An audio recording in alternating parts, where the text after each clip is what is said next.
الحمد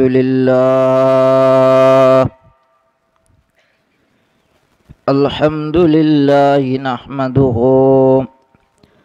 ونستعينه ونستغفره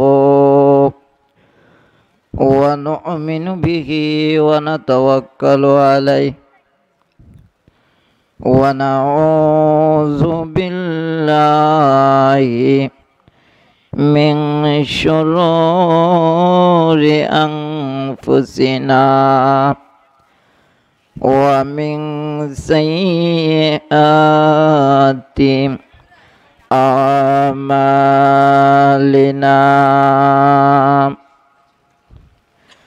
من يهده الله فلا مضل له ومن يضلله فلا هادي له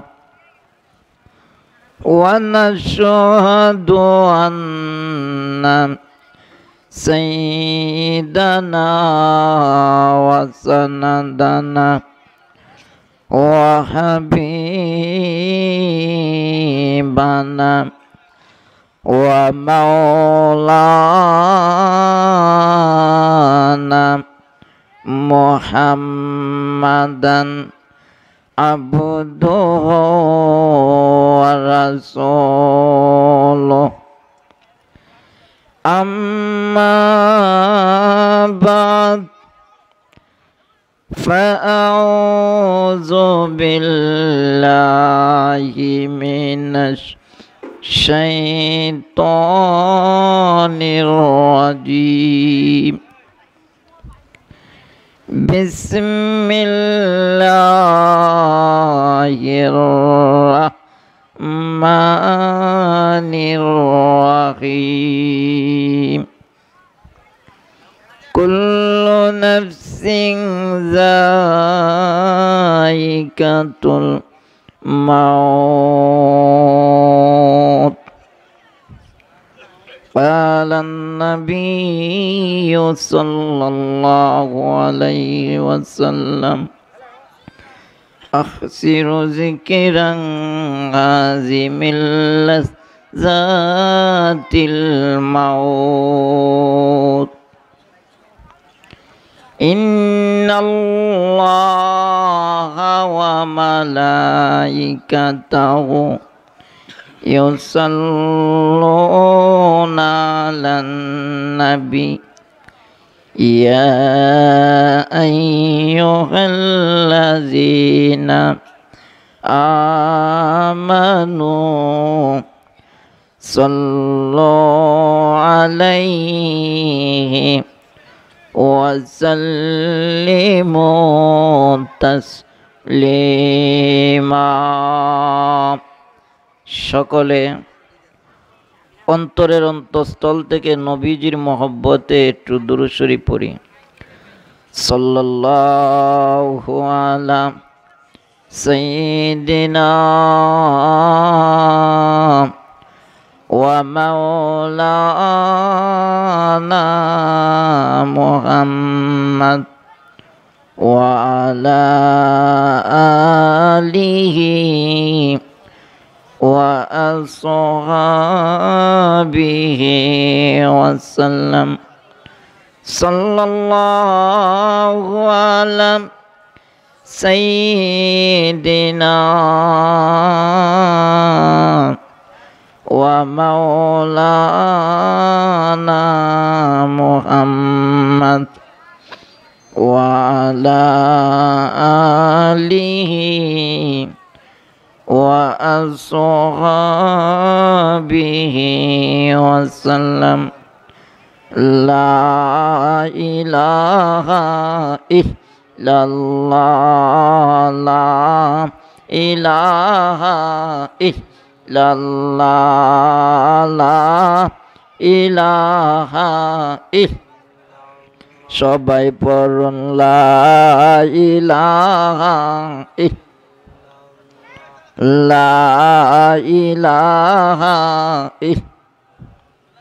ভাইজান রিস্কা চলে না চালক ছাড়া, বিমান চলে না পাইলট ছাড়া, নৌকা চলে না মাঝি ছাড়া, দুনিয়া চলে না আল্লাহ ছাড়া, মুমিন চলে না জিগির ছাড়া। লা ইলাহা ইল জোরে লা ইলাহা ইল্লাল্লাহ, লা ইলাহা লা ইলাহা ইল্লাল্লাহ মুহাম্মাদুর রাসূলুল্লাহ সাল্লাল্লাহু আলাইহি ওয়াসাল্লাম। দিরাই ফাতেমাতুজ জাহরা মহিলা মাদ্রাসার উদ্যোগে আজকের এই ওয়াজ মাহফিলের সম্মানিত সভাপতি সাহেব, উপস্থিত মুআজ্জাজ মুকাররম উলামায়ে কেরাম, মুরব্বী বাবারা, যুবক ভাইয়েরা, পর্দার আড়াল থেকে কান পেতে রয়েছেন মা আমেনা, মা খাদিজা, মা আয়েশার উত্তরসূরি, আমার পর্দানিসীন মা ও বোনেরা, আমরা সকলে ওই মহান আল্লাহ পাকের দরবারে লাখ কোটি শুকরিয়া আদায় করছি যে মহান আল্লাহ পাক রব্বুল আলামিন আপনি আমারে এই কনকনে শীতের মধ্যে আরামের ঘুমকে হারাম করে নবীজির বাগান মহিলা মাদ্রাসার ময়দানে এই মুহূর্তে একটা জান্নাতি সামিয়ানার নিচে একত্রিত হয়ে বসে থাকার তৌফিক দিয়েছেন। এজন্য ওই আল্লাহ পাকের দরবারে লাখ কোটি শুকরিয়া আদায় করছি। সকলে বলুন আলহামদুলিল্লাহ। আজকের এই মাহফিলে আমরা উপস্থিত হতে পেরে খুশি না বেজার? খে খুশি, একটু হাত তুলে দেখান। আল্লাহ তুমি কবুল করো, সকলে বলুন আমিন। আমার ভাইরা যারা দাঁড়িয়ে আছেন মেহেরবানি করে বসে যান। এভাবে এলোমেলোভাবে আপনারা দাঁড়াইলে আমি বয়ান করতে পারবো না। আপনারা মেহেরবানি করে বসে যান। এটা রং তামসার মাহফিল নয়, আওয়াজ দিয়ে এখন ঠিক কিনা? এটা কোরআনের মাহফিল, এটা মাদ্রাসার মাহফিল, নবীজির বাগান। আপনি আমার নবী, বিশ্ব নবী রাহমাতুল্লিল আলামিন, এই মাদ্রাসাকে নবীজি ঘোষণা করে দিয়েছেন আমার উম্মতের দলেরা রে, এই মাদ্রাসা হলো আমার একটা সাজানো বাগান। চিৎকার মেরে বলুন সুবহানাল্লাহ। এই মাদ্রাসাটা কার বাগান ভাই? একটু জোরে আওয়াজ দিয়ে এখন কার বাগান? এই বাগানে বসলে লাভ না ক্ষতি? আরো জোরে কন। যেহেতু লাভ হবে আমাদের একিন আর বিশ্বাস আছে, তাহলে আমরা দাঁড়িয়ে থাকবো কেন? সবাই বসে যাই, কি বলেন? আমার ভাইরা, অনেকে মনে মনে বলতে পারে যে হুজুর কই বসবো, আয়োজন তো তেমন বেশি, প্যান্ডেলেরও অবস্থা বেশি ভালো না, মাইকও ভালো না, বক্তাও দেখতে বেশি সুবিধা না, কোথায় বসবো? না, আয়োজনের দিক দিয়ে দুর্বল হতে পারে, ভালো প্যান্ডেল না হতে পারে, কিন্তু একতা একিন আর বিশ্বাস রাখতে হবে। আজকের এই মাহফিলে শুধু আপনাদের এই দিরাই মজলিশপুরের মানুষ নয়, এই মাহফিলের মধ্যে আল্লাহ পাকের পক্ষ থেকে অসংখ্য অগণিত রহমতের ফেরেশতা আপনি আমাদের চতুর্দিকে বেষ্টন করে রেখেছে। সুবহানাল্লাহ। এই একিন আর বিশ্বাস আছে তো ভাই? খার খার আছে? একটু হাত তুলে দেখান। আল্লাহ তুমি কবুল করো, সকলে বলুন আমিন। এই একিন আর বিশ্বাস নিয়ে আমরা কিছু সময় বসতে রাজি আছি তো ইনশাল্লাহ। বেশি লম্বা আলোচনা নয়, আবার এত কম সময় আলোচনা করব না। যাতে লম্বা আলোচনা করলে আপনাদের কষ্ট হয়। আবার এদিকে বিবেচনা করতে হবে, কম সময় আলোচনা করলে আমার কর্তৃপক্ষ আমাকে গালি দিবে, ঠিক কিনা? দুনো দিক চিন্তা করে আমি কিছু অল্প সময়ের ভিতরে আমার আলোচনার ইতি টানব। আসুন আমি আপনাদের খেজমতে ছোট্ট একখানা আয়াতে কারিমা তেলাওয়াত করেছি। রাসূল পাক সাল্লাল্লাহু আলাইহি সাল্লামের অসংখ্য অগণিত হাদিসের ভান্ডার থেকে একখানা হাদিসের অংশ আপনাদের সামনে পেশ করেছি। এর আলোকে কিছু আলোচনা করব। আপনারা দোয়া করুন আল্লাহ পাক যেন আমাকে আমলের নিয়তে, হেদায়েতের নিয়তে, আপনাদেরকে যেন আমলের নিয়তে, হেদায়েতের নিয়তে শোনার তৌফিক দান করেন। সকলে বলুন আমিন। আমার ভাইরা, হযরত আদম আলাইহিস সালাতু ওয়াস সালাম থেকে শুরু করে আমাদের নবী, বিশ্ব নবী রাহমাতুল লিল আলামিন পর্যন্ত যত নবী পয়গাম্বর দুনিয়াতে আসছেন সবাই এই দুনিয়া ছেড়ে চলে গেছেন, কেউ তাকে নাই, ঠিক কিনা? একটু জোরে আওয়াজ দিয়া কম। তো আমাদের নবী, বিশ্ব নবী রাহমাতুল লিল আলামিন সমস্ত নবীগণের শেষে দুনিয়াতে এসেছেন, কিন্তু মর্যাদার দিক দিয়ে আমাদের নবী শ্রেষ্ঠ নবী, সমস্ত পয়গাম্বরের চেয়ে শ্রেষ্ঠ নবী, দামি নবী হলো আমাদের নবী, ঠিক কিনা? এই বিশ্ব নবী রাহমাতুল লিল আলামিনের দায়ী উম্মত হলাম আমরা, ঠিক কিনা? আমার ভাই, দুনিয়াতে 2,24,000 পয়গাম্বর মতান্তরে 1,24,000 পয়গাম্বর দুনিয়াতে আল্লাহ পাঠাইছিল।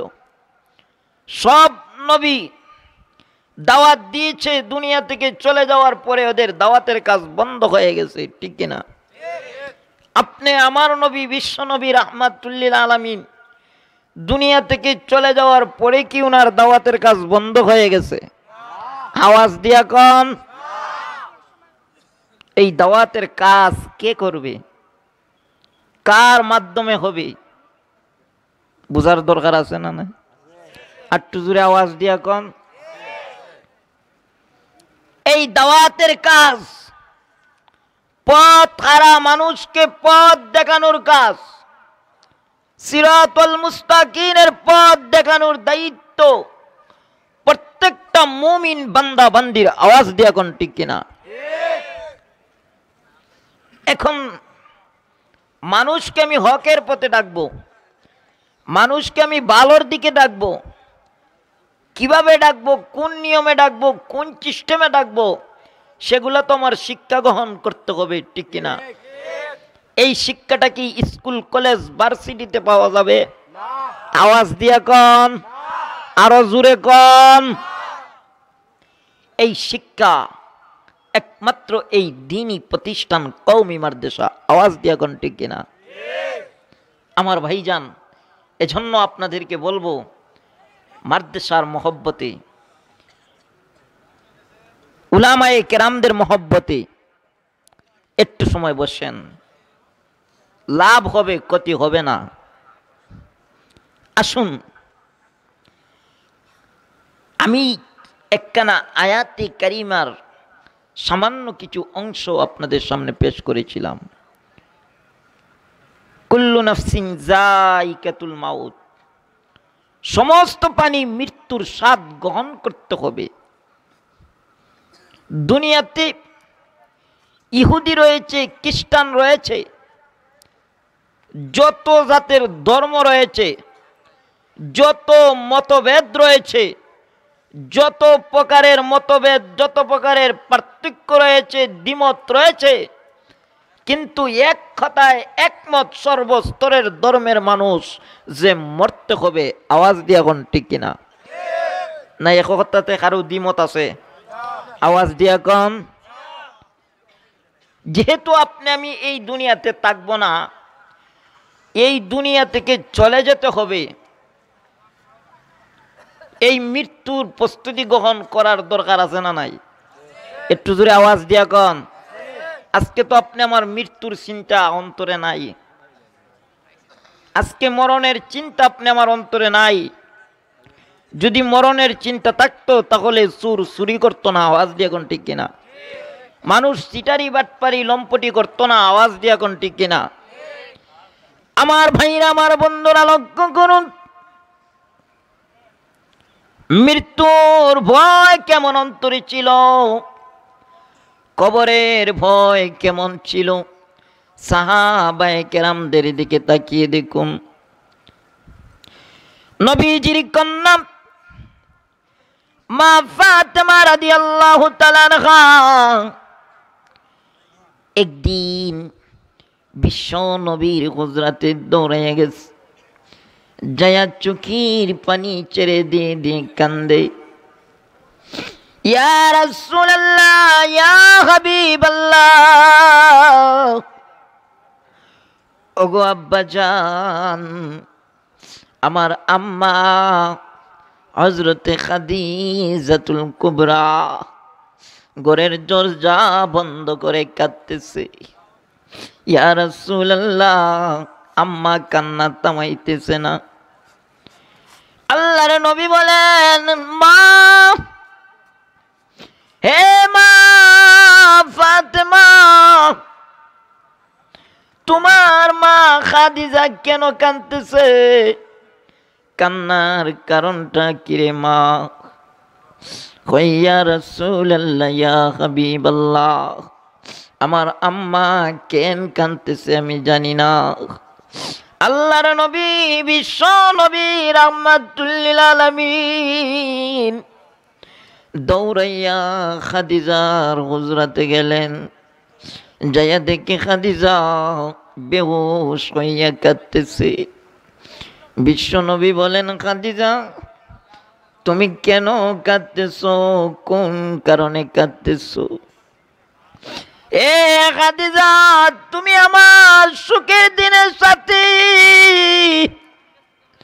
তুমি আমার দুঃখের দিনের সাথী। খাদিজা রে, বলো বলো বলো বলো, তোমাকে কে কি বলেছে? কোন কারণে কাঁদতেছো? খাদিজাতুল কুবরা বলে, ইয়া রাসূলুল্লাহ, ইয়া হাবিবাল্লাহ, ওগো আল্লাহর নবী, আমি দুনিয়ার কোনো মানুষের আঘাত পাইয়া কাঁদতেছি না। ইয়া রাসূলুল্লাহ, আপনার কাছে কিছুক্ষণ আগে একখানা কোরআনের আয়াত নাজিল হয়েছে, কুল্লু নাফসিন যায়িকাতুল মাউত, সমস্ত প্রাণী মৃত্যুর স্বাদ গ্রহণ করতে হবে। ইয়া রাসূলুল্লাহ, ইয়া হাবিবাল্লাহ, এই আয়াতের দ্বারা আমি বুঝতে পেরেছি আমি খাদিজাতুল কুবরাও মরতে হবে, আমি ওই কবর জগতে যাইতে হবে। ইয়া রাসূলুল্লাহ, আপনার জবান থেকে শুনেছি যদি কোনো বদকার, কোনো পাপিষ্ট মানুষ কবরে যায়, ওই কবর তার সাথে ভালো ব্যবহার করে না। ইয়া রাসূলুল্লাহ, ইয়া হাবিবাল্লাহ, ওগো আল্লাহর নবী, আমি আমার কান্না থামাইয়া দিব, কান্না থামাইয়া দিব, তবে আপনার কাছে 3টা ওসিয়ত করব। বলেন, আপনি আমার 3টা ওসিয়ত রাখবেন নি? কয়টা ওসিয়ত? আওয়াজ দিয়া কোন কয়টা? এ আমার মা বোনেরা, লক্ষ্য করুন, লক্ষ্য করুন, জান্নাতের সরদারনি মা ফাতেমা রাদিয়াল্লাহু তাআলা আনহার আম্মা হযরতে খাদিজাতুল কুবরা জান্নাতের সার্টিফিকেট প্রাপ্ত একজন মহিলা কবরের ভয়ে কান্দে। ইয়া রাসূলুল্লাহ, ইয়া হাবিবাল্লাহ, ওগো আল্লাহর নবী, আমি আমার কান্না থামাইয়া দিব, 3টা ওসিয়ত আপনি রাখবেন নি? আল্লাহর নবী বলেন, খাদিজা রে, তোমার কথা রাখবো না তে কার কথা রাখবো? বলো তোমার তিনটা ওসিয়ত কি বলো? খাদিজাতুল কুবরা বলেন, ইয়া রাসূলুল্লাহ, ইয়া হাবিবাল্লাহ, ওগো আল্লাহর নবী, আমার এক নম্বরের ওসিয়ত হলো, আমি যদি আপনার আগে ইন্তেকাল করি, আপনার আগে যদি এই দুনিয়া ছেড়ে চলে যায়, নবী গো আপনি আমাকে কথা দাও, আপনার পবিত্র গায়ের একখানা জুব্বা মোবারক দেয়া আমি খাদিজারে প্যাকেট বানাইয়া কবরে রাখবেননি? চিৎকার মেরে বলুন সুবহানাল্লাহ। নবীজি বলেন, খাদিজা আমার গায়ের একখানা জুব্বা মোবারক দিয়া কবরে রাখলে কি লাভ হবে, কি ফায়দা হবে? খাদিজাতুল কুবরা বলেন, ইয়া রাসূলুল্লাহ, আপনার পবিত্র গায়ের একখানা জুব্বা মোবারক যদি আমার গায়ে থাকে, আমার বিশ্বাস গো ওই কবর আমার সাথে বেয়াদবি করবে না। নবীজি বলেন, খাদিজা তোমার এক নম্বরের ওসিয়ত রাখলাম, এবার বলো বলো তোমার দুই নম্বরের ওসিয়ত কি? খাদিজাতুল কুবরা বলেন, ইয়া রাসূলুল্লাহ, আমার দুই নম্বরের ওসিয়ত হলো, আমার ইন্তিকালের পরে আমাকে যখন কবরে রাখবেন, নবী গো আপনি বিশ্ব নবী, আমি খাদিজার কবরের মধ্যে নাইমা আপনি নবী আমার কবরটারে একটু হাতাইয়া দিবেননি? বিশ্ব নবী কান্দে আর বলে, খাদিজা আমি তোমার খবরটারে হাতাইয়া দিলে লাভ কি হবে, ফায়দা কি হবে? খাদিজাতুল কুবরা বলেন, ইয়া রাসূলুল্লাহ, ইয়া হাবিবাল্লাহ, ওগো আল্লাহর নবী, আপনার জবান থেকে শুনেছি বৎকার কোনো বান্দাকে যদি কবরে রাখা হয়, কোনো পাপিষ্ট নরনারীকে যদি কবরে রাখা হয়, ওই কবরের দুই পাশের মাটি নাকি গো তাকে এমনভাবে একটা চাপ মারে, এক পাজরের হাড্ডি অন্য পাজরে ঢুকাইয়া দেয়।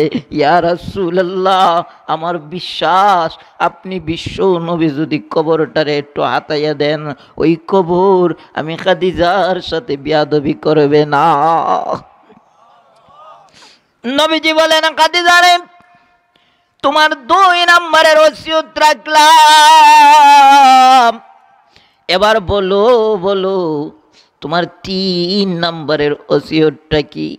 খাদিজাতুল কুবরা বলে, ইয়া রাসূলুল্লাহ, ইয়া হাবিবাল্লাহ, ওগো আল্লাহর নবী, আমার তিন নম্বরের ওসিয়ত হলো, নবী গো শুনেছি ওই কবরে নাকি রাখার পরে মানুষ যখন 40 কদম দূরে চলে যায়, ওই সময় নাকি গো দুইজন মুনকার নেকির ফেরেশতা আসে সওয়াল করার জন্য।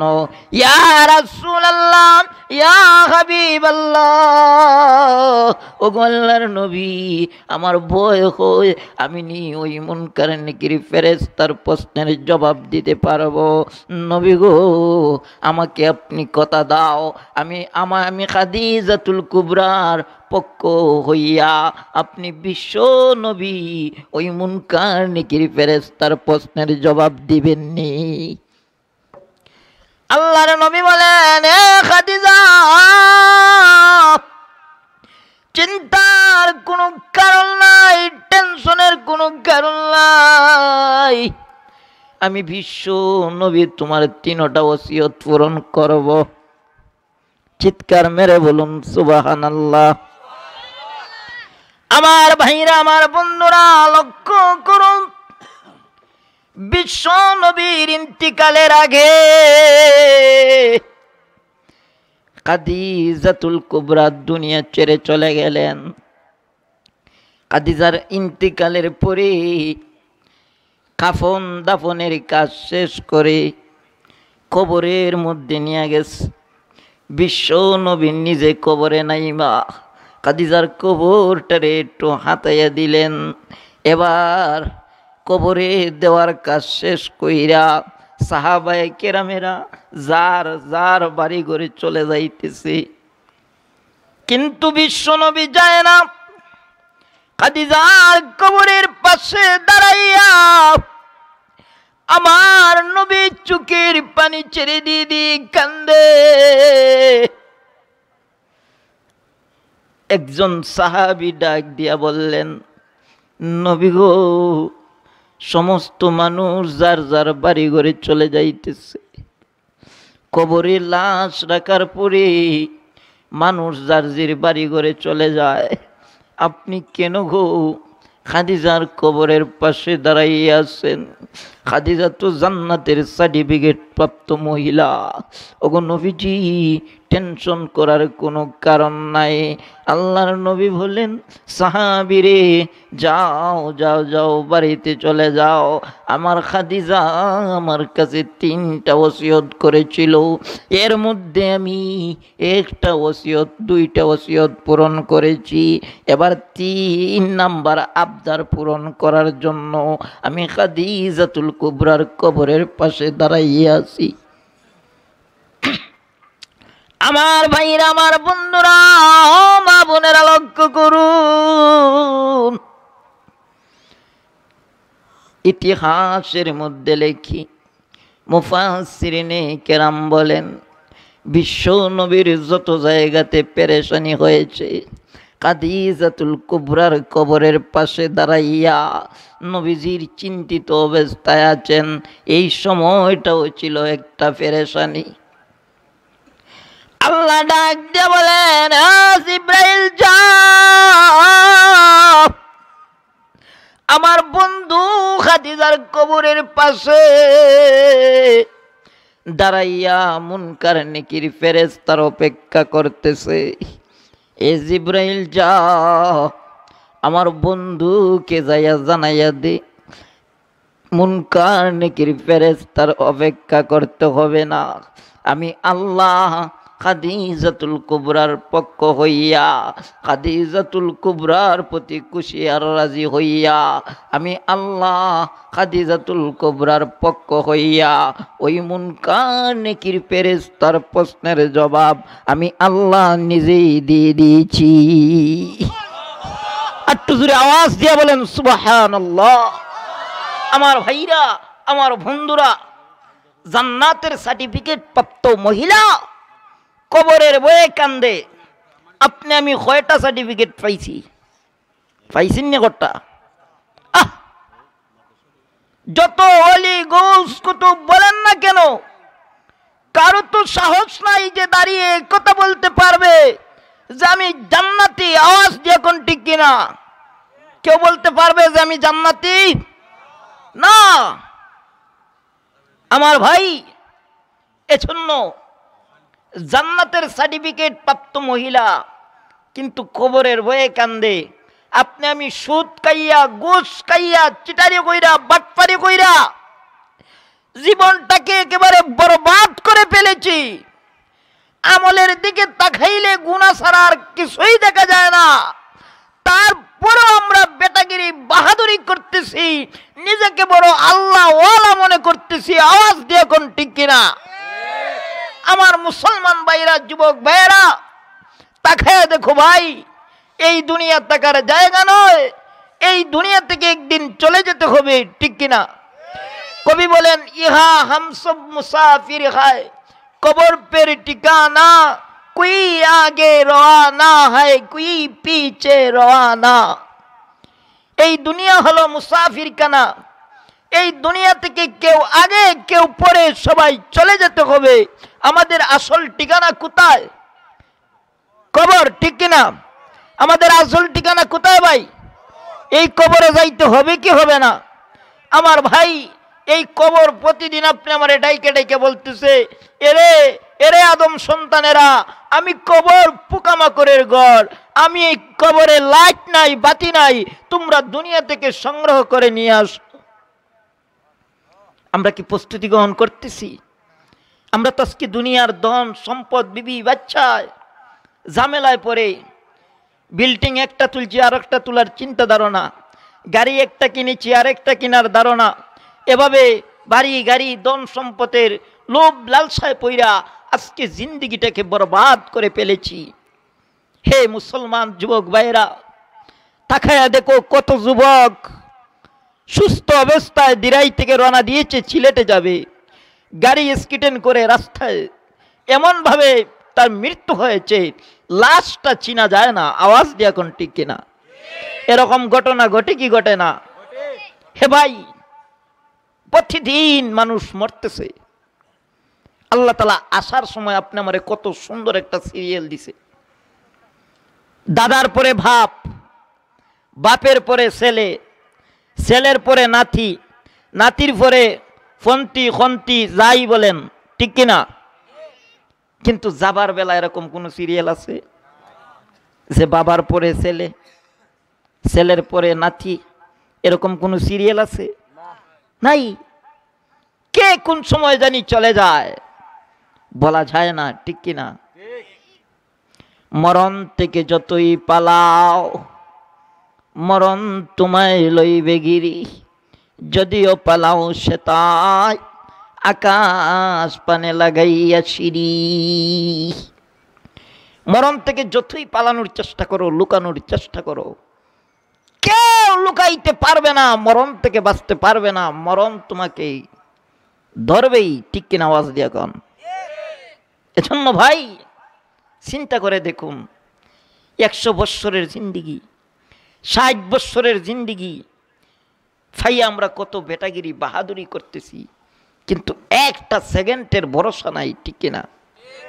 কয়েকদিন আগে আমাদের এলাকায় এক ভাই, যেই দিন বাড়ি থেকে রওনা দিবে এর আগের দিন আমার সাথে সাক্ষাৎ করেছে, দোয়া চেয়েছে। সমবয়সী বন্ধু মানুষ। ও বাইরুটে গেছে, ইটালি যাবে টার্গেট করেছে। ইরান থেকে তুর্কির পথে ঢুকতে যাইয়া ফেসবুকে স্ট্যাটাস দিছে যে এই মুহূর্তে ইরান থেকে তুর্কির দিকে রওনা দিয়েছি, এভাবে একটা ফেসবুকে পোস্ট করছে। কিছুক্ষণ পরেই, কয়েক মিনিট পরেই খবর এসেছে ওই লোকটা ইরান থেকে তুর্কি ঢুকতে যাইয়া গাড়ি স্কেটেন করে ইন্তেকাল করেছে। তোর তাদের যুবক ছেলে, প্রায় 20-25 দিন পরে মা বাপ তার লাশ দেশে আনছে। মা সন্তানকে দেখে চিৎকার দিয়ে দিয়ে কান্দে আর বলে, আমি তো আমার সন্তানকে চিনতে পারতেছি না, ওইটা আমার সন্তান না, অন্য কারো সন্তান। শেষ পর্যন্ত ওই মা তার সন্তানকে চিনেছে, তার পায়ের মধ্যে একটা দাগ ছিল, এই দাগ দেখে সন্তান যে উনার চিনতে পারছে। কেমন মৃত্যু হয়েছে! তো ভাই, কার কখন কোন সময় মৃত্যুর ডাক এসে যায় বলা যায় না। এজন্য সময় থাকতে আপনি আমি সঠিক পথে আসতে হবে। আজকের এই মাহফিল থেকে যদি আপনি আমি মুনাজাত নিয়ে যাইতে পারি বাড়িতে, যে আল্লাহ, জীবনে যত অন্যায় করছি, অপরাধ করছি, যতই আমরা অপরাধ করছি, আল্লাহ আজকের মাহফিল থেকে তাওবা করলাম, আর জিন্দেগিতে গুনাহ করব না, আর জিন্দেগিতে সুদ খাইব না, আর জিন্দেগিতে ঘুষ খাইব না, আর জিন্দেগিতে হাউজি বাম্পারার যাত্রা গানে যাইব না, আর জিন্দেগিতে পবিত্র উরুস মোবারকের নামে যাত্রা গান গাইব না।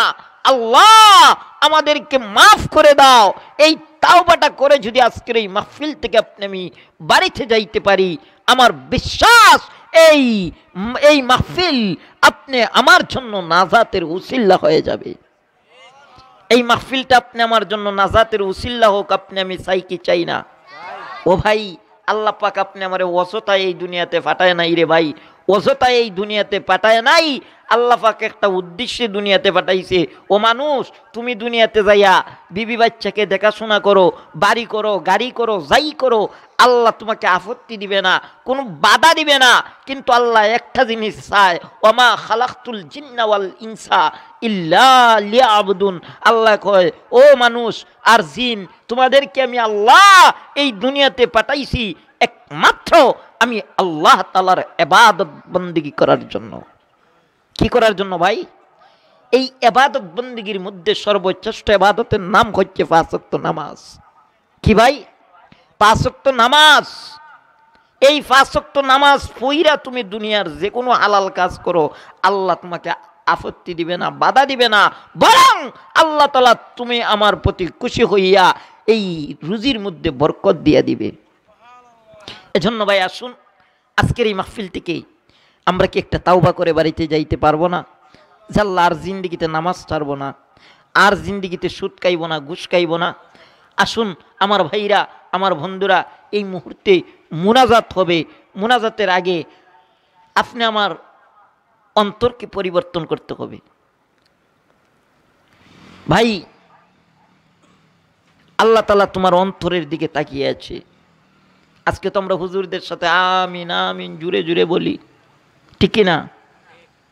কিন্তু অনেকে হুজুররা কয় কে কে 5 ওয়াক্ত নামাজ পড়বেন হাত তুলা দেন। দেখা যায় মাহফিলে যা আছে সবাই হাত তুলা দেয়, ঠিক না? কিন্তু দেখা যায় ফজরের নামাজে আলহামদুলিল্লাহ কেউই নাই, ঠিক না? এরকম হয় কি হয় না? এজন্য ভাই অন্তর থেকে একেবারে খালিস নিয়তে তাওবা করুন। আল্লাহ যত প্রকারের অপরাধ করছে আর জিন্দেগিতে করব না। এই মাহফিল আপনি আমার জন্য নাজাতের উসিলা হয়ে যাবে, ভাগ্য পরিবর্তন হয়ে যাবে। একটা লোক 99টা খুন করছে, কয়টা বলবো নি না শেষ করে দিব? আপনাদের কষ্ট হইতেছে? 99টা খুন করছে। 99টা খুন কইরা এই আল্লাহর বান্দা চিন্তা করতেছে যে আমি তো 99টা খুন করছি, আল্লাহ আমারে মাফ দিবনি। তার ভিতরে হেদায়েতের আলো জ্বলে গেছে। এই আল্লাহর বান্দা চিল্লায়া চিল্লায়া কান্দে আর বলে আমার মতন অনেক ভাই খুন করে নাই, চিটারি করে নাই, বাটপারি করে নাই, মানুষের সাথে ঝগড়া করে নাই,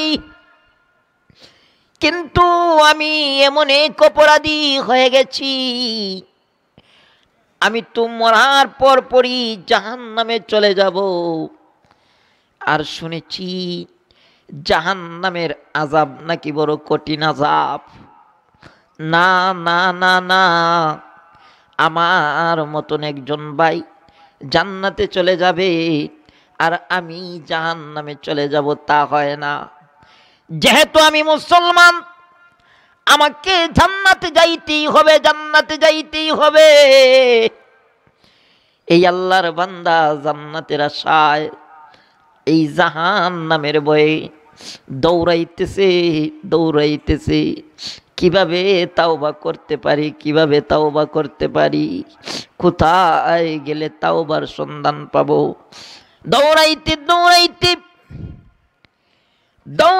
দৌড়াইতে একজন আমার মতন হুজুরের কাছে গেছে, যায়া বলতেছে হুজুর, ও হুজুর, আমি 99টা খুন করে ফেলেছি, আমার আল্লাহ আমারে মাফ দিবনি?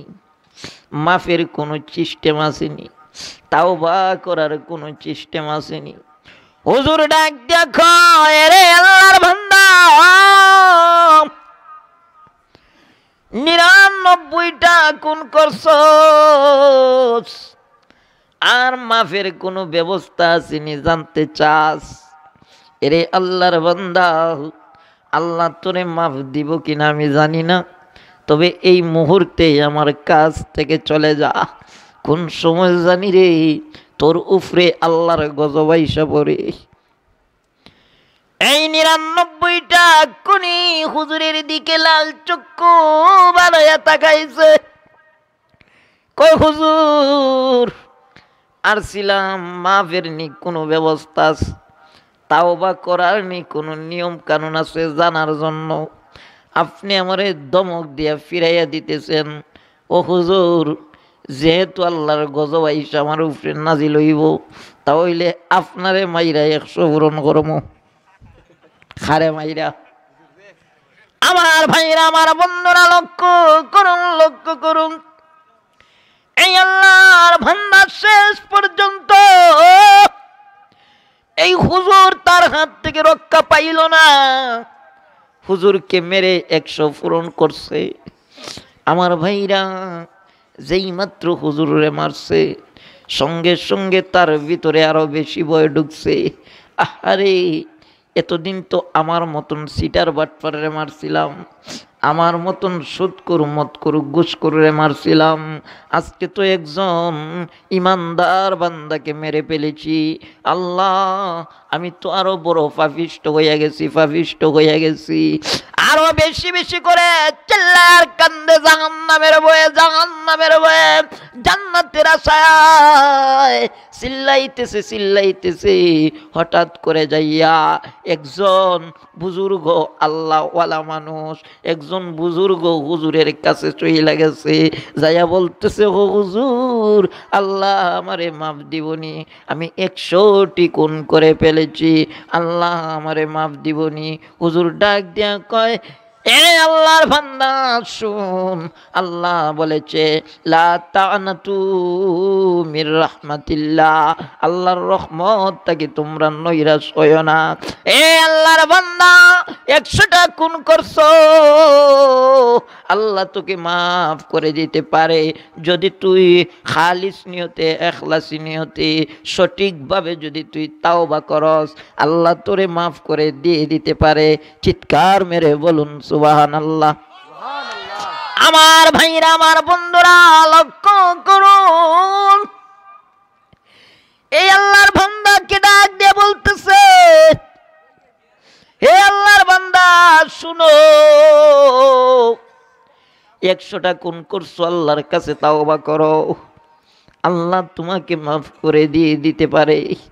তবে হ্যাঁ, এই এলাকাতে তুমি যেই পরিমাণের খুন করছো, আমার বিশ্বাস এই এলাকাতে কি তুমি মাফ চাইলে আল্লাহ তোমারে মাফ নাও কইরে দিতে পারে।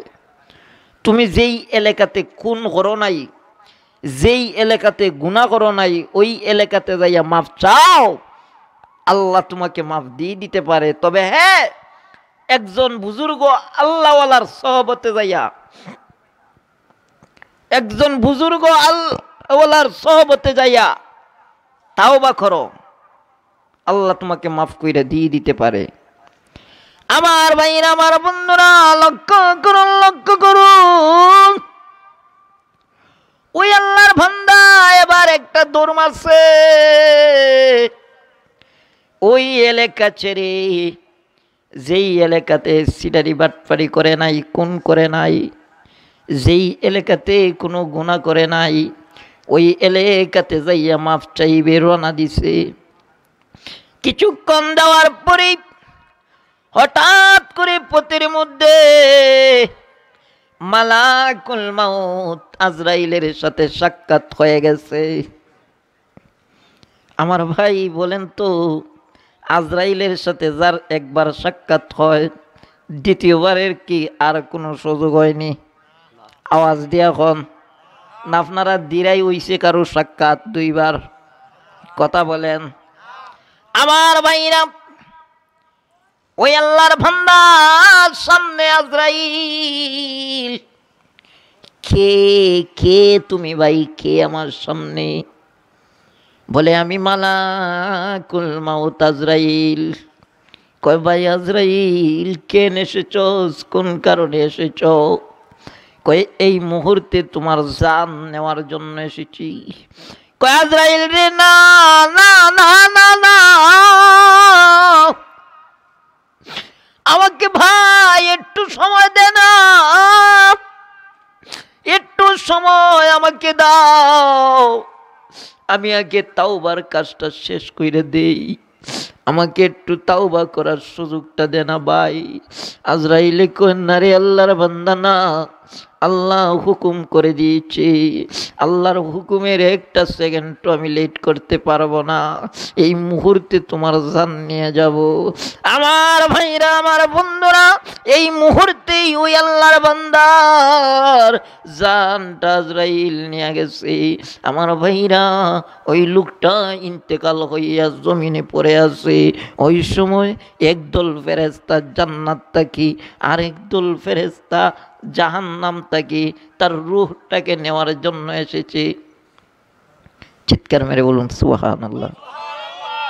একদল ফেরেশতা আসছে জান্নাত থেকে, আর একদল ফেরেশতা জাহান্নাম থেকে। দুই দল ফেরেশতা আইসা ওই বান্দার রূহটারে লইয়া টানাটানি শুরু করছে। কেউ কয় আমরা জান্নাতে লইয়া যাইব, আরেক দলে কয় না আমরা জাহান্নামে লইয়া যাইব।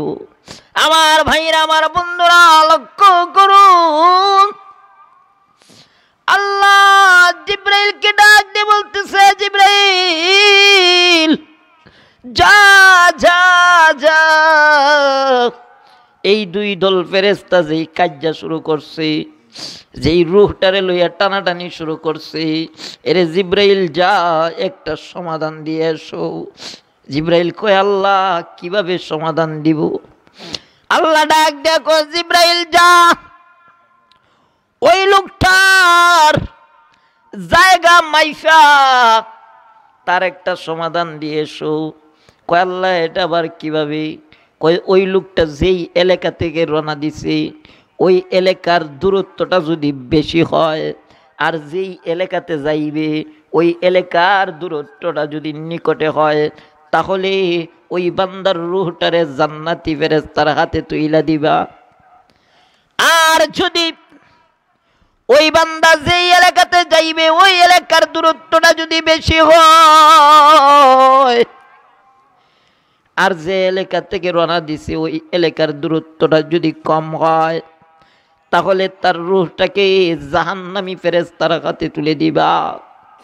আমার ভাইরা, আমার বন্ধুরা, লক্ষ্য করুন, আল্লাহ এদিকে জমিনকে ডাক দিয়ে বলতেছে, রে জমিন, জমিন রে, আমি আল্লাহ দেখতেছি আমার ওই বান্দা যেই এলাকায় যাইবে ওই এলাকার দূরত্বটা অনেক বেশি রয়ে গেছে। এরে জমিন, আমি আল্লাহ তোমাকে হুকুম করলাম, জিব্রাইল যাওয়ার আগে আগে তুমি জমিন সামনের দিকটা একেবারে সংকীর্ণ হয়ে যাও। আওয়াজ দিয়ে বলেন, আওয়াজ দিয়ে বলেন সুবহানাল্লাহ। আমার ভাইরা, আমার বন্ধুরা, লক্ষ্য করুন, জিব্রাইল আইসা নাইফা দেখে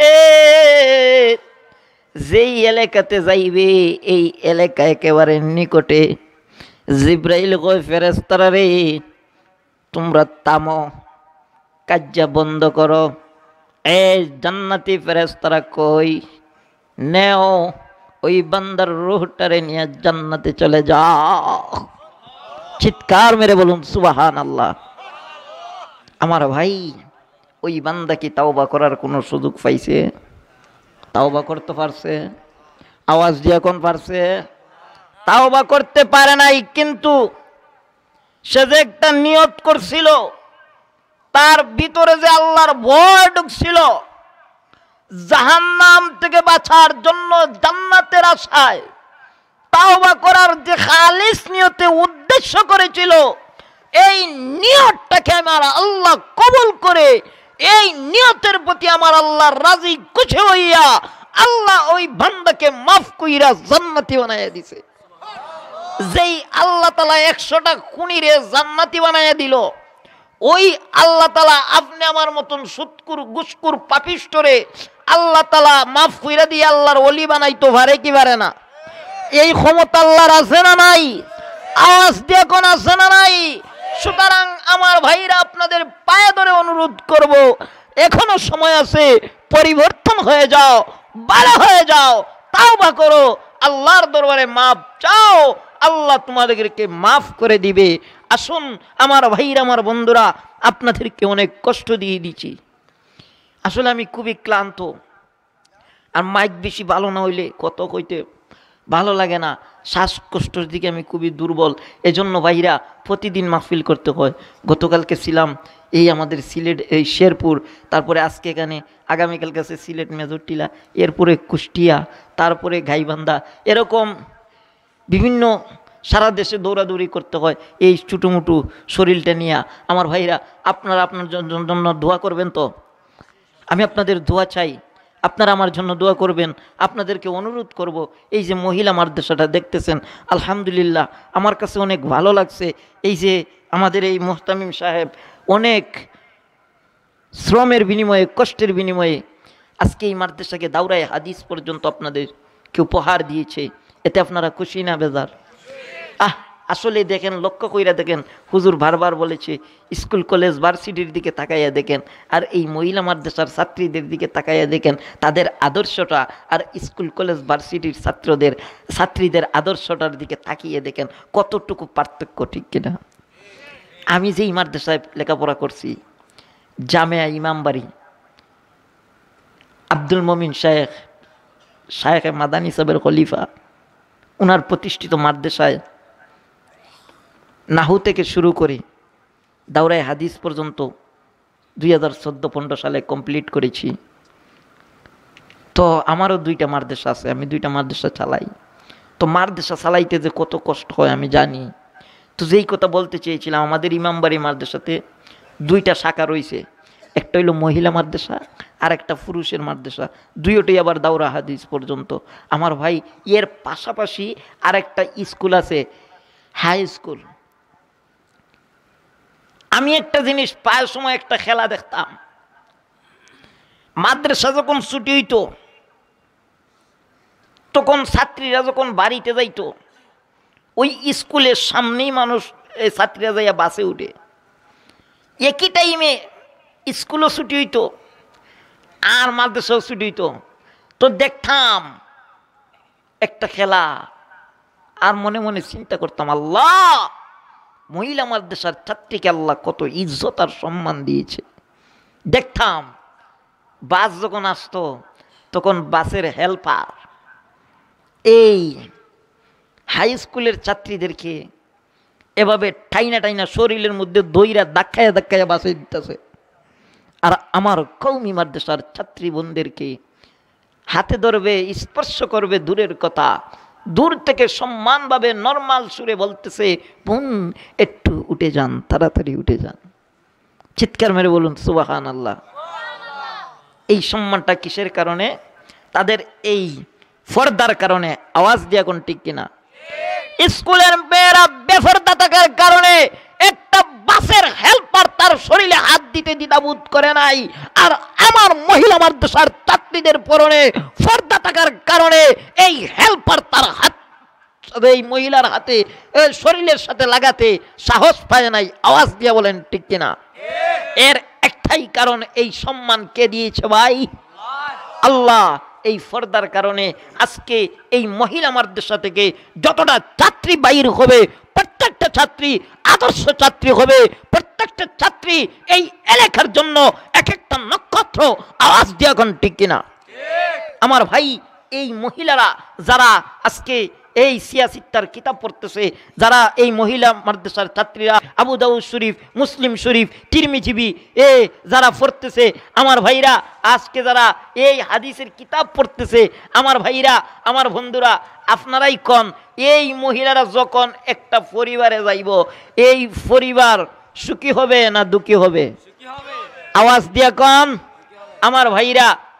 এজন্য আসুন, এই মাদ্রাসার প্রতি এই মাদ্রাসার প্রতি আপনি আমার মহব্বত থাকার দরকার আছে না নাই? আওয়াজ দিয়ে এখন আছে না নাই? আমার ভাইরা, এজন্য ভাই, আপনাদের উপার্জিত সম্পদ থেকে, আপনাদের উপার্জিত রিজিক থেকে যে যতটুকু পারেন, একটা টাকা হলেও এই মাদ্রাসাতে দিয়া শরীক থাকবেন। এই টাকা, এই পয়সা, এই দান সৎকায়ে জারিয়া হিসেবে থাকবে। আর এই সৎকায়ে জারিয়া এমন এক ফসল, এমন এক ইবাদতের মধ্যে আপনি শরীক হয়ে গেলেন, যেই বোনাস আল্লাহ তাআলা সৎকায়ে জারিয়ার এমন একটা বোনাস আপনি আমারে দিব, ওইটা কিয়ামতের ময়দানের আগ পর্যন্ত, আপনি ইন্তিকাল হয়ে যাওয়ার পরেও কবর জগতে তাইকা কিয়ামতের আগ পর্যন্ত এই মাদ্রাসা থেকে একটা সওয়াব প্রতিদিন, প্রতিটা মুহূর্তে আপনার নামে আমলের মধ্যে যাইতে থাকবে। চিৎকার মেরে বলুন সুবহানাল্লাহ। তো এরকম একটা সৎকায়ে জারিয়া আপনি আমি কইরা যাইতে রাজি না? হ্যাঁ, আজকে তো বাংলাদেশ ভাই কত জাতের এই রাস্তা কইরা যায়, কালবার কইরা যায়, ব্রিজ কইরা যায়, গাছ লাগাইয়া যায়, মাছ লাগাইয়া যায়, কতটা করে একটু সুনামের জন্য, ঠিক কিনা? যে মানছে কইতো যে অমুক এমপি সাহেব অমুক মন্ত্রী সাহেব গাছ লাগাইয়া গেছে, মাছ লাগাইয়া গেছে, হায় হায়, হ্যাঁ মরার পরে কত মানুষ গালিও দেয়, ঠিক কিনা? আওয়াজ দিয়ে এখন ঠিক কিনা? আমার ভাইরা, আমার বন্ধুরা, তো ভাই দুনিয়ার কোনো কাজ করলে মানুষের কাছ থেকে ভালো কাজ করছেন গালি শোনা লাগে, ঠিক কিনা?